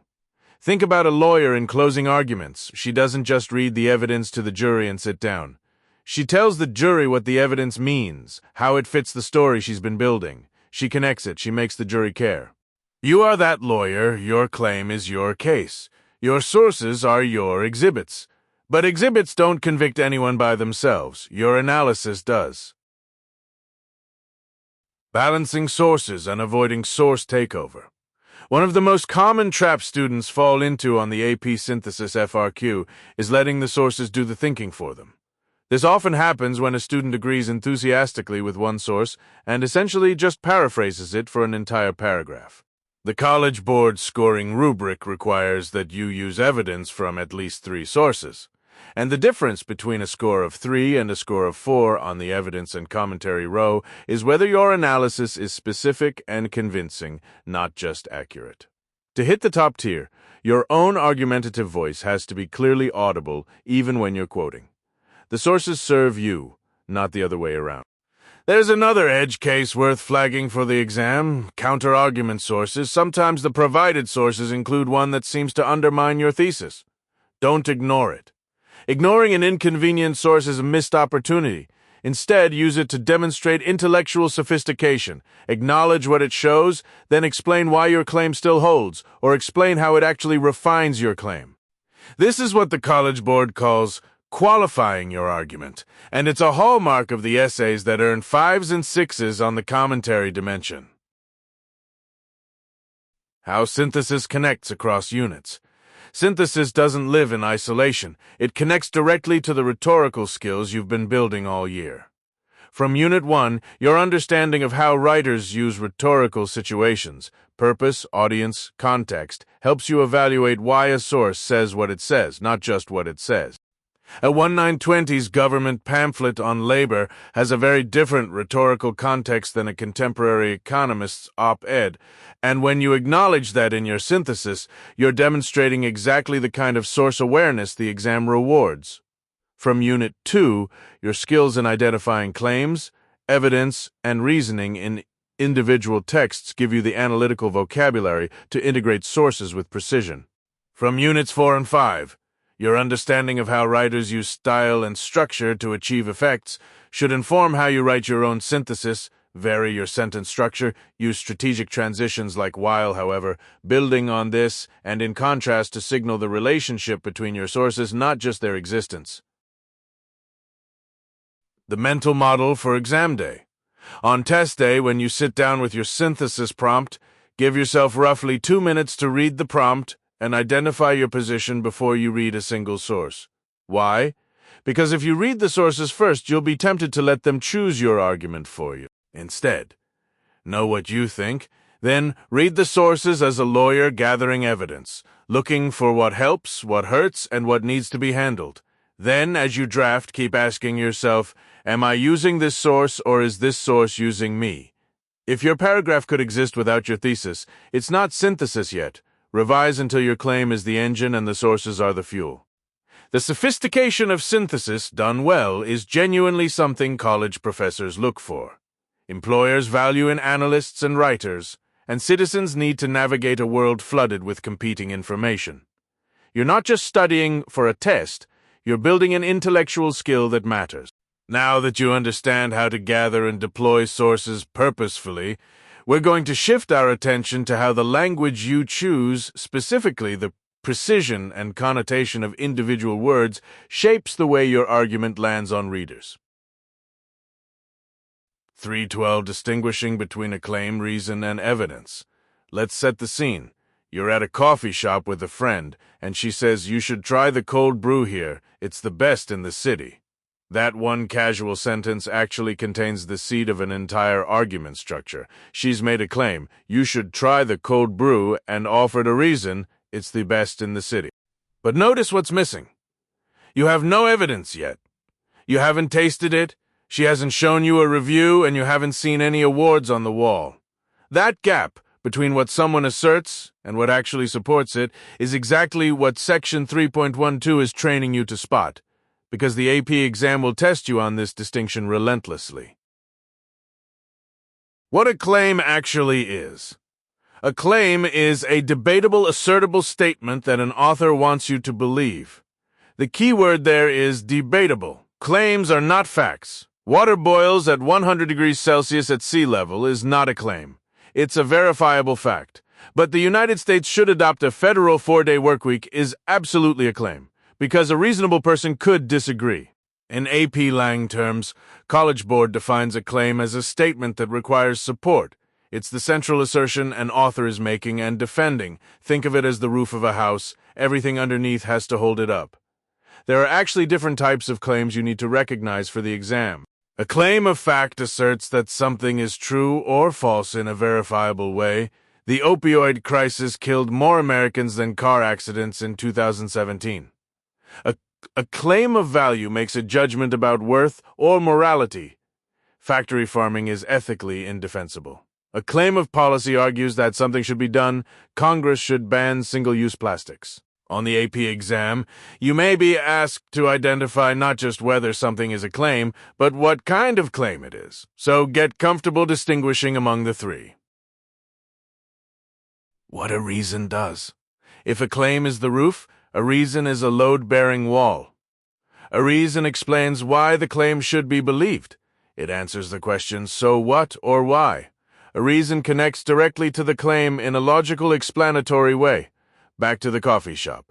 Your friend's reason is that it's the best in the city. That's a why. It explains the basis for her recommendation. Here's where students often stumble on the exam. A reason is still an assertion. It is not yet proof. Your friend saying it's the best in the city is her interpretation, her judgment. She hasn't proven it to you yet. College Board wants you to understand that a reason is a middle layer. It bridges the gap between the broad claim and the specific evidence. In formal argument structure, the logical chain looks like this: claim. Because reason, as shown by evidence, you can literally use that because, as shown by sentence frame, as a diagnostic tool when you're analyzing a passage on the exam. A common wrong answer trap on the MCQ section involves mixing up reasons and claims. Sometimes a test question will present you with a paragraph and ask which sentence states the author's reason for the main claim. Students frequently select the thesis statement instead, confusing the what, the claim, with the why, the reason. Always ask yourself, is this sentence making the central assertion, or is it explaining the basis for that assertion? If it's the latter, it's a reason. What evidence actually does. Evidence is where the rubber meets the road. Evidence is specific, concrete support, the material that makes a reason credible and a claim defensible. Evidence can be statistical data, expert testimony, historical examples, anecdotes, scientific studies, direct quotations, or documented observations. For your coffee friend, evidence would be a Yelp rating of 4.9 stars based on 2,000 reviews or a certificate on the wall from a local food magazine. Evidence is the stuff you can point to. The critical distinction the AP exam drills is that evidence doesn't speak for itself. It requires the reason to give it meaning. This is a concept called the warrant, though College Board doesn't always use that term explicitly. The warrant is the underlying assumption that connects evidence back to the reason and claim. If your friend shows you a barista competition trophy from 2022 as evidence, the warrant is the implicit assumption that winning competitions correlates with quality. On the FRQ, particularly in the argument and rhetorical analysis essays, strong responses acknowledge how evidence functions and why it connects to the claim. Simply listing evidence without explaining its connection is one of the most common reasons students lose points on the 1 to 6 scoring rubric. Edge cases and the exam traps you need to watch for. Here's an edge case that shows up on the MCQ surprisingly often. Sometimes evidence is embedded inside a reason, or a reason is doing double duty. A sentence like "studies show that students who sleep 8 hours perform 23% better on standardized tests, which is why schools should start later," actually contains evidence, the study finding, a reason, the performance improvement, and a claim, schools should start later all at once. The exam may ask you to isolate one element from a complex sentence, so practice decomposing compound statements like this into their constituent parts. Another trap: anecdotes as evidence. Personal stories are a legitimate form of evidence, but they are weak evidence, and the AP exam sometimes asks you to evaluate the sufficiency or relevance of evidence, not just identify it. An author who claims all public schools are failing and offers one personal story as support has technically provided evidence, but it's neither sufficient nor representative. Recognizing the difference between identifying evidence and evaluating its quality is a higher-order skill the exam rewards in the FRQ synthesis and argument essays. How this connects across units. This section doesn't exist in isolation. It connects directly to Unit 4's work on lines of reasoning, where you'll see how reasons and evidence stack up to build a sustained logical argument. It also feeds directly into your rhetorical analysis work in Units 5 and 6, because identifying an author's claim-reason-evidence structure is foundational to analyzing how an argument works. When you read a passage on the exam and need to explain an author's rhetorical choices, you're essentially auditing their argumentative architecture. Is the claim clear? Are the reasons logically connected? Does the evidence actually support the reason, or is there a gap in the warrant? Asking those questions systematically will sharpen both your analysis and your own writing. Think of claim, reason, and evidence as the three-part skeleton of every argument you'll ever read or write. Once you can see that skeleton clearly, the rest of rhetorical analysis becomes much more intuitive, and that intuition is exactly what we'll build on as we move into Unit 4 and the art of constructing a line of reasoning that holds together from start to finish. 3.13 Line of Reasoning. Building a unified, sequenced argument. What is a line of reasoning, and why does it make or break your score? Let's start with a story. Imagine you're giving someone directions to your house. You could hand them a list of random landmarks. There's a CVS, a red mailbox, a fork in the road, a school, and hope they figure it out. Or you could give them a sequence. Turn left at the CVS, go 2 miles until you see the red mailbox, bear right at the fork, and the school will be on your left just before my street. Same information. Completely different experience. The second version works because the pieces are ordered, connected, and building toward a destination. That's exactly what a line of reasoning is in AP language. It's not just a list of claims or evidence dropped into an essay. It's the logical progression that moves your reader from your thesis all the way to your conclusion, step by purposeful step. College Board defines the line of reasoning as the sequence of claims that work together to support the writer's thesis, and critically, each claim must connect to the next with clear logical relationships. On the AP exam, this distinction between a collection of points and a line of reasoning is the difference between a 3 and a 5 on the free response section. The architecture of a unified argument. Think of your argument as a building. Your thesis is the foundation. Each body paragraph is a floor, and every floor has to rest on the one beneath it. You can't skip from the first floor to the fourth without the structure collapsing. The line of reasoning is the architecture that determines how those floors relate to each other. College Board wants to see 3 things when they evaluate your line of reasoning: unity, sequence, and logical connection. Unity means all of your claims are genuinely working toward the same central idea. There are no rogue floors that belong to a different building. Sequence means your claims are ordered in a way that makes logical sense, so each one prepares the reader for the next. And logical connection means the transitions and commentary you use actually explain why one idea leads to another, not just that they both exist. Here's where students most often lose points. They write 3 perfectly good body paragraphs that could appear in literally any order. If you can shuffle your paragraphs like a deck of cards and your essay still makes roughly the same sense, you don't have a line of reasoning, you have a list. A true line of reasoning is directional, it goes somewhere. The reader can feel the argument gaining momentum. The difference between evidence and reasoning, this connects directly to what you've been learning in the surrounding sections of Unit 3, especially the distinction between evidence and commentary. Evidence is what you cite, the quotation, the statistic, the anecdote. Reasoning is what you do with it. but the line of reasoning operates at a higher level than any single paragraph. It's the macro-level logic of your whole essay, whereas commentary is the micro-level logic within a paragraph. You need both, and the AP rubric scores them separately. A concrete way to test your own line of reasoning. After you draft your essay, write one sentence summarizing each body paragraph. Then read those sentences in order and ask yourself, does this feel like a logical progression or a random tour? Even better, try to articulate the logical relationship between each paragraph using transitional logic. Because I've established X, we can now see that Y, or this problem which I described in the first section, leads directly to the solution I'll examine now.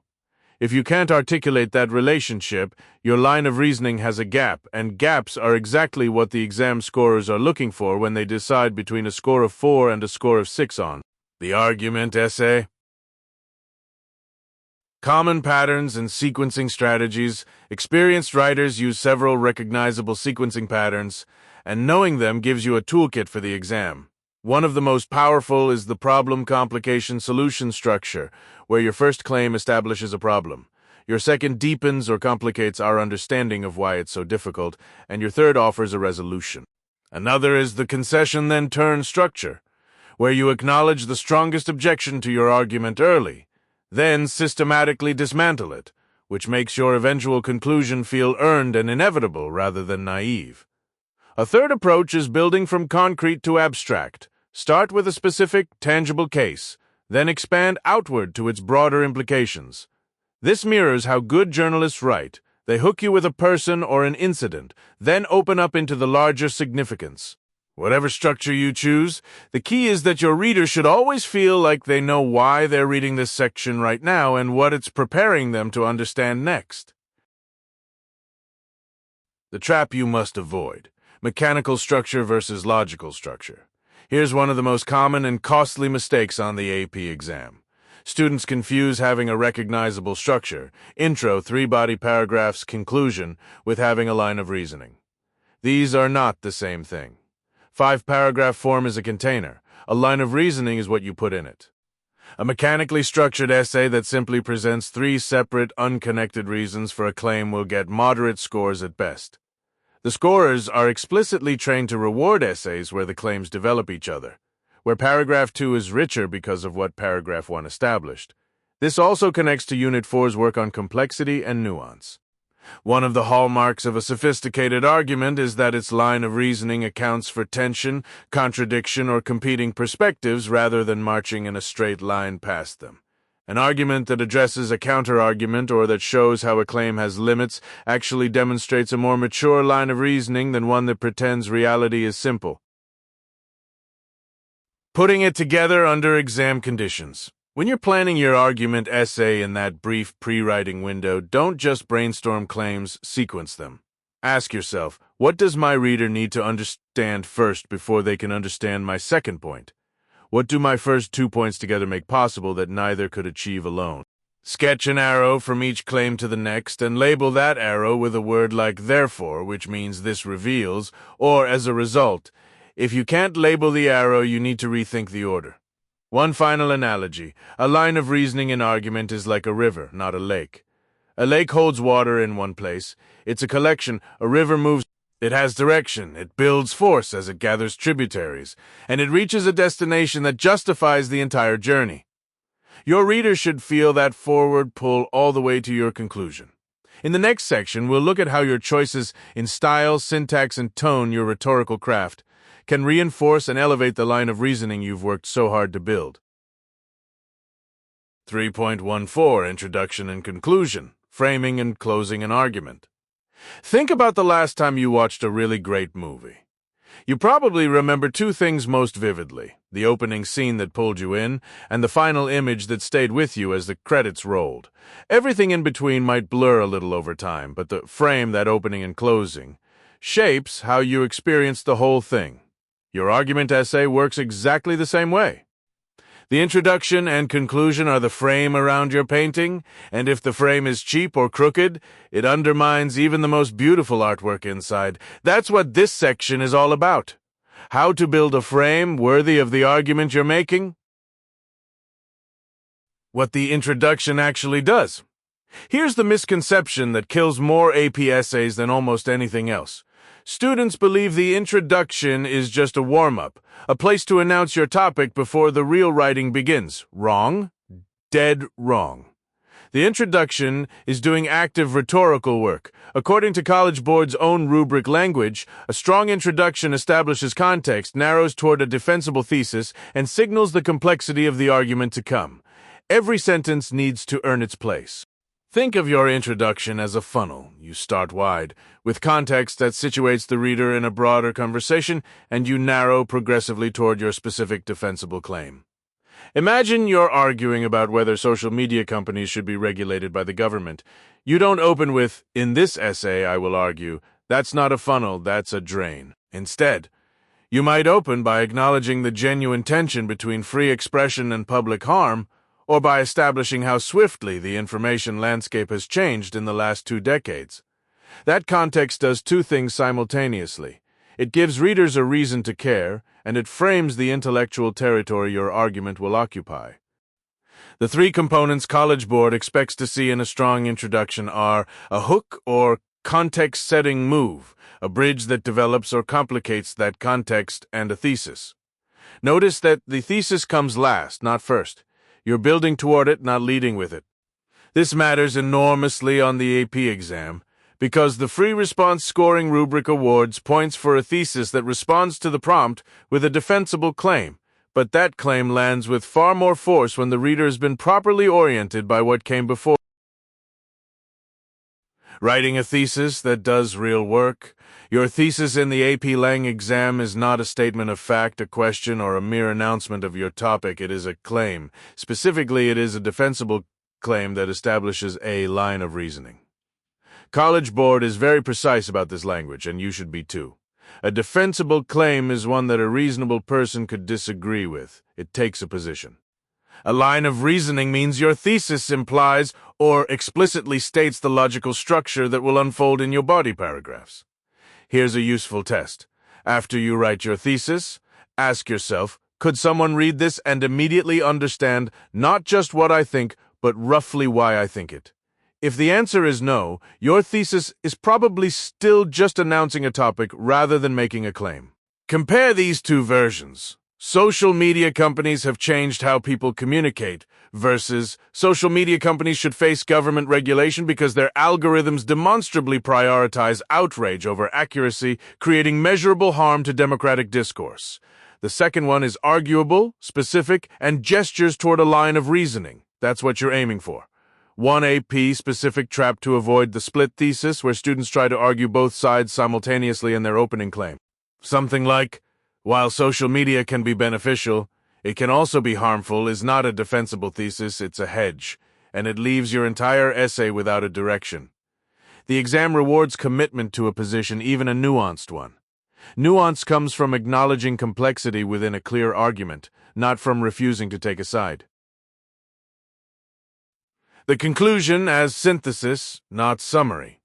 Now let's talk about the other end of the frame, and here's where students leave points on the table constantly. The most common conclusion mistake on the AP exam is summary, restating everything you just said, sentence by sentence, paragraph by paragraph, but with slightly different wording. That's not a conclusion, that's an echo, and it wastes precious time and scoring opportunity. A strong conclusion should do what College Board calls concluding in its rubric, which means it demonstrates the significance or implications of the argument. Think of it this way. Your body paragraphs answered the question, what is my claim and why? Your conclusion answers the question, so what? Why does this argument matter? What are its stakes? Where might the conversation go from here? The best analogy I can give you is a zoom out. You spent the body of your essay zoomed in on specific evidence and reasoning. Now you pull back to the wide shot and say, here's the larger landscape this argument illuminates. You might connect your specific argument to a broader principle or acknowledge a tension your argument doesn't fully resolve or gesture toward the implications for real people and real decisions. This is the move that separates a 4 essay from a 5 essay, and it almost never requires more than 3 or 4 well-crafted sentences. Connections to the rest of the exam. The introduction and conclusion connect directly to almost every other skill in Unit 3. Your thesis, covered in Section 3.1, lives in your introduction, and the line of reasoning it establishes maps directly to the evidence and commentary you develop in your body paragraphs. The conclusion, meanwhile, is where your sophistication, the coveted fourth point on the AP rubric, often shows up most naturally. Sophistication on the AP exam means demonstrating a nuanced understanding of complexity, and the conclusion with its so what orientation is the ideal place to complicate or deepen your claim rather than just repeat it. One more thing to keep in mind for multiple-choice questions, the AP exam frequently asks you to identify the function of an introductory or concluding passage within a longer text. When you encounter these questions, don't just read the passage in isolation. Ask yourself, how does this opening establish ethos, tone, or context for what follows? How does this conclusion reframe or extend the central argument? The answer choices will often include traps that describe the content of the passage rather than its rhetorical function. Your job is to think about the move the author is making, not just what they're saying.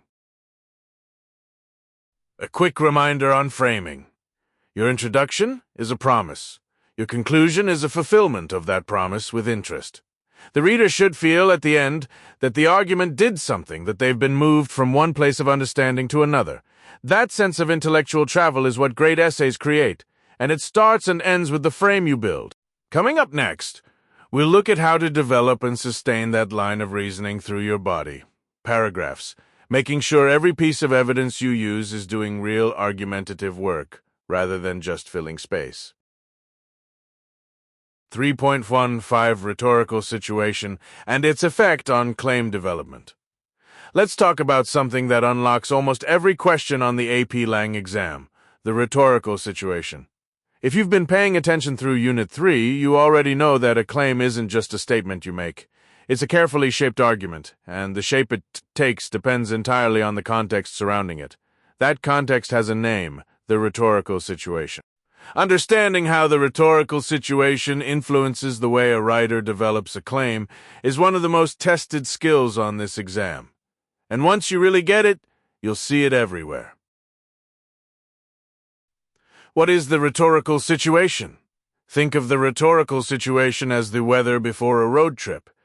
Before you leave the house, you check the forecast. Is it raining, snowing, a perfect spring day? That forecast determines everything: what you wear, what route you take, whether you even go. A writer does the same thing before making any argument. They assess the conditions, and those conditions shape every decision they make about their claim. The College Board breaks the rhetorical situation into 5 components: the exigence, the audience, the writer or speaker, the purpose, and the context. You've likely seen the acronym EXAPC or variations of it. Let's walk through each one, because on the exam you need to be able to identify not just what each component is, but how it actively shapes the claims a writer makes. The exigence is the urgency, the problem, event, or situation that calls the writing into existence in the first place. Frederick Douglass didn't write his narrative because it was a slow Tuesday.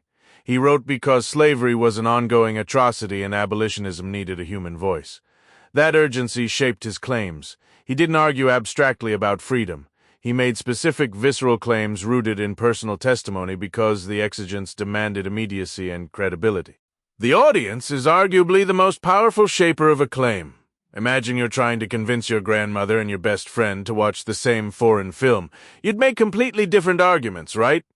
For your grandmother, maybe you emphasize the beautiful costumes and the love story. For your friend, you lean into the director's cinematic technique. The core claim, you should watch this movie, is the same, but audience shapes every subclaim, every piece of evidence, every word choice. On the AP exam, you'll often be asked how a writer adjusts the scope, tone, or evidence of a claim to suit a particular audience. Watch for how a writer anticipates objections or chooses specific examples that would resonate with that audience's values and prior knowledge. The writer's position, their background, credibility, and relationship to the topic also shapes claim development. This connects directly to ethos. A medical doctor claiming that a new drug is dangerous can make that claim bluntly, leaning on credential. A non-expert making the same claim needs more scaffolding, more evidence, more hedging, more acknowledgement of counterarguments. Notice how claim confidence changes based on who's speaking. Purpose is the intended effect on the audience to persuade, inform, commemorate, or move them to action. This determines the type of claim a writer leans on.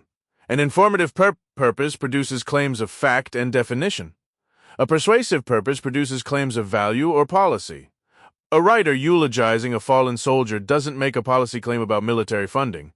They make a claim of value about sacrifice and legacy. When your FRQ prompt asks you to analyze a text, you must identify the purpose and then demonstrate how that purpose is driving the claim choices on the page. Context, the historical, cultural, and social moment, acts as the final frame. The same claim can be radical or obvious depending on when and where it's made. In 1848, arguing that women deserved the right to vote was a claim requiring extraordinary evidence and emotional appeal. Today, that same claim requires neither because context has shifted on the exam, especially in multiple choice. You may be asked to identify how historical context shapes the meaning or effectiveness of a claim. Don't skip the introductory framing in a passage. That context is almost always doing rhetorical work. How the rhetorical situation shapes claim development on the exam. Here's where students most often lose points. They identify the rhetorical situation accurately but then fail to make the analytical leap to claim development. The AP exam doesn't just want you to label the components. It wants you to explain the effect. Think of the formula. Rhetorical situation component writer's choice effect on the claim's persuasiveness or meaning. For example, if an exigence is immediate and urgent, say, a speech delivered the day after a national tragedy, a writer might develop a claim with emotional appeals front-loaded, delay any statistical evidence until credibility is established, and use inclusive language like we to build solidarity. All of those are claim development choices driven by the exigence. A common wrong answer trap in multiple choice is selecting an answer that correctly names a rhetorical device but misidentifies its relationship to the claim. Always ask, how does this choice serve the argument given this specific situation? Another common trap, confusing the stated purpose with the actual rhetorical purpose. A writer may say their purpose is to inform, but if the claim is structured to provoke outrage, the real purpose is persuasion. Look at the claim itself, not the writer's self-description, to identify purpose accurately. Connections to other units. This concept doesn't live in isolation. Everything you've studied in Unit 3 about qualifying claims, making concessions, and using evidence connects back to rhetorical situation. When a writer qualifies a claim, adding in most cases or under these conditions, they're often responding to a complex audience that includes skeptics. That qualification is a rhetorical situation decision. When you write your own argument in the FRQ section, you're expected to assess your own rhetorical situation. Who is your audience? What's the exigence the prompt creates, and what kind of claim does that demand? This also connects to Unit 1's work on close reading and Unit 6's synthesis essay, where you'll need to choose and integrate sources with audience and purpose in mind. The rhetorical situation is the master concept that ties the whole course together. FRQ scoring alert.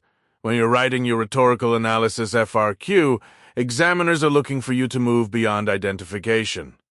Saying the author uses pathos earns you nothing without explaining how that emotional appeal develops or qualifies the central claim given the specific audience and context. The highest scoring responses treat claim development as a dynamic situational act, one shaped by every element of the rhetorical situation working together. Now that you understand how context shapes the claims a writer makes, let's turn to how writers layer and sequence those claims strategically, which brings us right into the craft of structuring a complex argument. 3.16 Scoring Rubric Awareness. How claims and evidence are evaluated on FRQs. Let's talk about something that most AP English language students completely ignore, and it costs them dearly on exam day. The scoring rubric. I know, rubrics sound like something your teacher hands out on the first day of class and you promptly lose under your bed. But here's the thing. The AP Lang FRQ rubric is essentially a treasure map. It tells you exactly where the points are buried, and all you have to do is dig in the right spots. So let's become expert treasure hunters together. The architecture of the FRQ scoring system. The AP Lang exam has 3 free response questions: the synthesis essay, the rhetorical analysis essay, and the argument essay. Each one is scored on a 6-point scale. That's not 6 points for the whole essay, it's 6 points per essay, and those points are divided across 3 distinct scoring categories. Think of it like a 3-legged stool. Thesis 1 point, evidence and commentary up to 4 points, and sophistication 1 point. If you don't understand how each leg works, the whole stool tips over. The thesis row is worth 1 point, and it seems deceptively simple. But here's where students lose points constantly. They confuse a topic statement with a thesis saying, "This essay will argue that social media has changed communication" is not a thesis. It's a label. A scoreable thesis must make a defensible claim that responds specifically to the prompt and establishes a line of reasoning. That phrase, line of reasoning, is College Board vocabulary, and you need to internalize it. A line of reasoning means your thesis implies why or how, not just what. It suggests the organizational logic of your entire essay. Think of it like giving someone directions. You don't just say, "Go to the coffee shop." You say, "Turn left at the library, then right at the park, and you'll see it." Your thesis should hint at the argumentative journey you're taking your reader on. Evidence and commentary, where the real points lie. Now here's where the treasure is actually buried, because evidence and commentary is worth 4 points. This is the heartbeat of the rubric, and it's where the gap between a 3 and a 5 essay lives.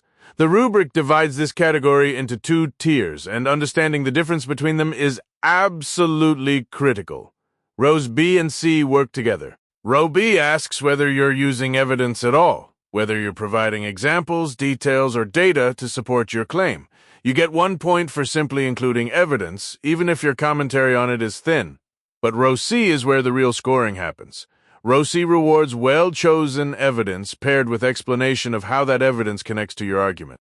You get the full 4 points in this category only when you consistently explain not just what the evidence says, but what it means in the context of your specific claim. Here's the analogy I love for this. Imagine you're a detective presenting a case to a jury. You don't just walk in, drop a fingerprint on the table, and walk out. You say, "This fingerprint matches the defendant's, and here's why that matters. It places him at the scene at the time in question. That, here's why that matters, is your commentary."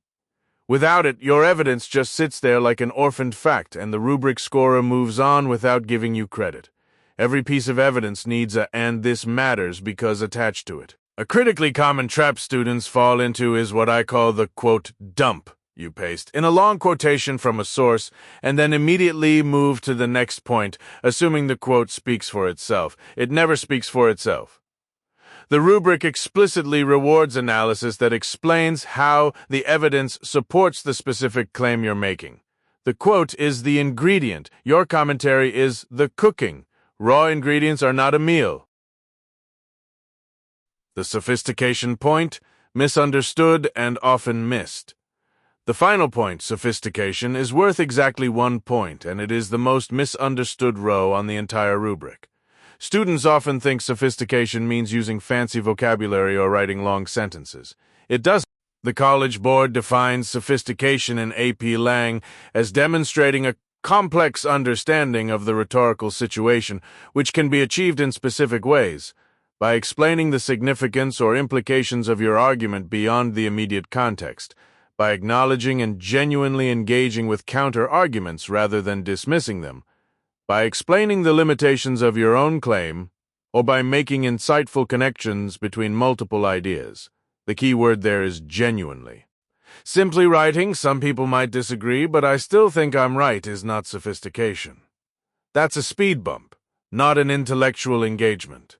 Sophistication means you've shown that you understand the conversation is more complicated than your thesis alone suggests.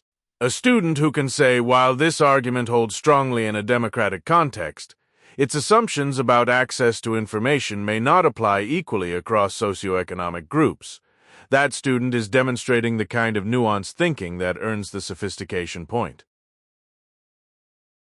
Connecting the rubric back to claim development, notice how everything in this rubric traces directly back to what you've been building throughout Unit 3. Your claim must be defensible and specific. That's the thesis row. Your evidence must be well chosen and directly relevant to your claim. That's row C. And your awareness that all arguments exist within a broader context, with limitations and complications, reflects the sophisticated claim development you've been practicing. The rubric isn't a separate checklist. It's a mirror of everything good argument writing requires. One more edge case to flag for FRQ scoring.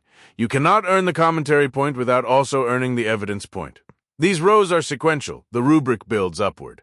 Similarly, it is theoretically possible to earn the thesis point and the sophistication point while scoring low on evidence and commentary. But that will still cap your essay at a 2 or 3. The middle rows are the engine. Everything else is the chassis.